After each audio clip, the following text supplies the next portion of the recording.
केंद्र सरकार ने 29 पुराने श्रम कानूनों को समाहित करके आधुनिक, सरल और श्रमिक हितैषी बनाने की दिशा में एक बड़ा कदम उठाया है और अब नए 4 श्रम संहिताएं लेबर कोड्स को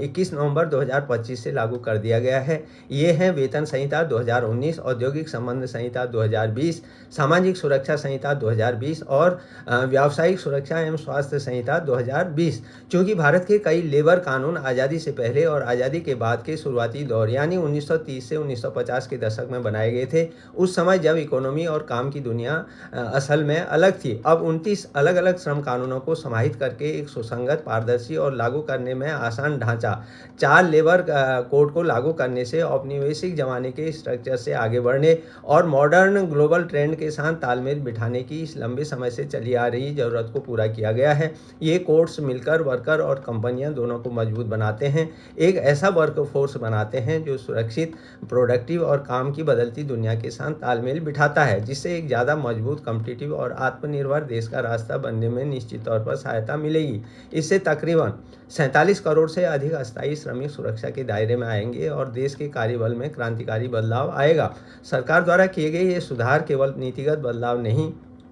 बल्कि देश के हर श्रमिक की गरिमा, सुरक्षा और अधिकारों की गारंटी है। पिछले 10 वर्षों में सामाजिक सुरक्षा कवरेज 19% से बढ़कर 64% से अधिक होने के बाद अब इन कोड्स का लागू होना प्रवासी श्रमिकों के लिए पोर्टेबिलिटी, श्रमिकों की डिजिटल रजिस्ट्रेशन व्यवस्था सुनिश्चित होगी और नियमों के सरलीकरण से देश के करोड़ों श्रमिकों को लंबे समय तक स्थायी लाभ मिलने की उम्मीद है। नए श्रम कोड्स के तहत नई श्रम संहिताओं के तहत जो है नियोक्ताओं के लिए सभी श्रमिकों को नियुक्ति पत्र जारी करना, न्यूनतम मजदूरी का भुगतान सुनिश्चित करना, महिलाओं को समान वेतन, 47 करोड़ श्रमिकों को सामाजिक सुरक्षा और फिक्स्ड टर्म कर्मचारियों को 1 वर्ष बाद ग्रेजुएटी का प्रावधान और 40 वर्ष से अधिक आयु के श्रमिकों के लिए मुफ्त वार्षिक स्वास्थ्य जांच प्रदान करना आवश्यक होगा। इन श्रम संहिताओं में असंगठित गिग और प्लेटफॉर्म वर्कर्स जैसे कैब ड्राइवर है, डिलीवरी कर्मचारी, फ्रीलांसर और ऐप आधारित सेवा प्रदाताओं को भी पहली बार औपचारिक सामाजिक सुरक्षा प्रणाली में शामिल किया गया है,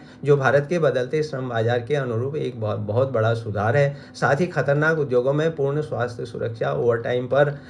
दोगुनी मजदूरी और अंतर्राष्ट्रीय मानकों के अनुरूप श्रमिक न्याय सुनिश्चित किया गया है। सरकार का उद्देश्य देश के श्रमिकों की गरिमा को महत्व देते हुए इस क्षेत्र को अधिक सुरक्षित, न्यायसंगत और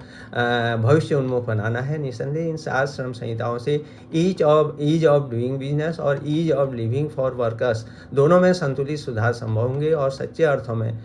श्रमेव जयते को भी बल मिलेगा।